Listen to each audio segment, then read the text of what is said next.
Avoir peur, c'est normal. Ce qui n'est pas normal, c'est de laisser la peur nous paralyser. Tout le monde ressent de la peur.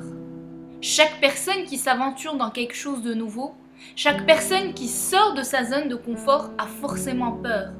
La peur, c'est pas un sentiment négatif, c'est tout simplement un indicateur que c'est nouveau pour nous. Face à la peur, il y a deux catégories de personnes. Il y a ceux qui, quand ils ont peur, s'arrêtent, ne font rien et restent paralysés par la peur.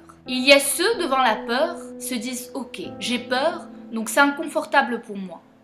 Donc je vais avancer doucement dans cette zone de peur jusqu'à ce que ça devienne confortable pour moi. » J'adore la citation qui dit « La vie commence en dehors de notre zone de confort. » Les personnes qu'on trouve beaucoup plus confiantes, beaucoup plus à l'aise, sont juste des personnes qui ont élargi leur zone de confort.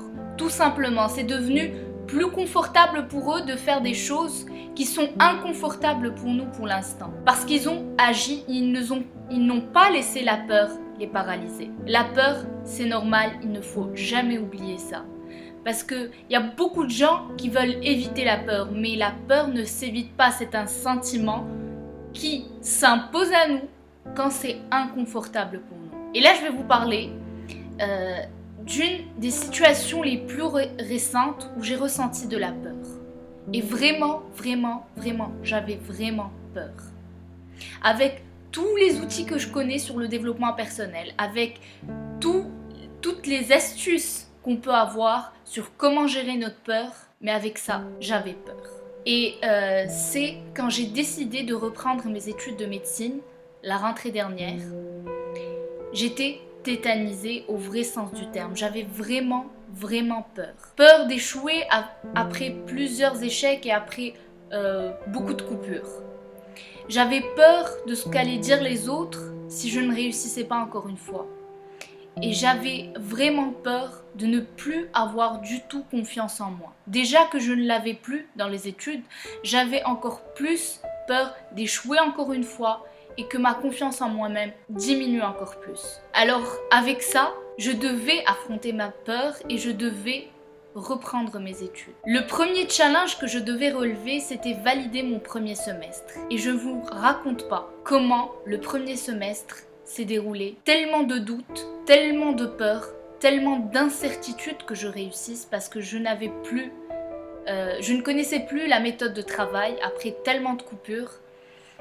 J'étais incapable de rester plus d'1 heure de temps sur un bureau et à bosser. Et j'avais peur que je ne puisse plus retrouver ces habitudes-là que j'avais. Mais ce que j'avais au plus profond de moi, c'était une foi inébranlable que Dieu va me guider tout au long du chemin.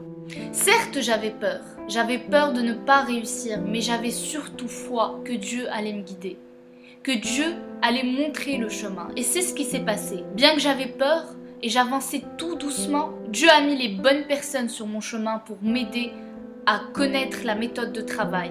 Dieu a mis sur mon chemin des fiches qui me facilitaient le travail. Et doucement, j'avançais. Et plus j'avançais, plus j'avais confiance que ça allait et que j'allais pouvoir réussir. Le premier semestre validé, un soupir de soulagement, mais vraiment un soupir de soulagement. Mais le challenge n'était pas encore fini, je devais réussir mon année. Et le deuxième semestre était encore plus difficile, parce que j'avais plus de matière à refaire. Mais ce qui a changé par rapport au premier semestre, c'est que j'avais beaucoup plus confiance en moi. Et je n'avais pas perdu la foi. Je me suis dit, comme Dieu m'a guidée pour reprendre mes études et pour me permettre de valider mon premier semestre, il allait m'aider pour réussir jusqu'à la fin de l'année. Tout ça pour te dire quoi? Et je m'adresse à toi si tu as peut-être peur. Tout ça pour te dire que même si tu as peur d'entamer quelque chose de nouveau, même si tu as peur d'affronter quelque chose de très dur que tu vis peut-être maintenant dans ta vie, agis toujours en ayant la foi que tout va bien se passer. Et c'est uniquement comme ça que tu pourras dépasser la peur. Je crois vraiment que la foi, c'est le meilleur remède contre la peur.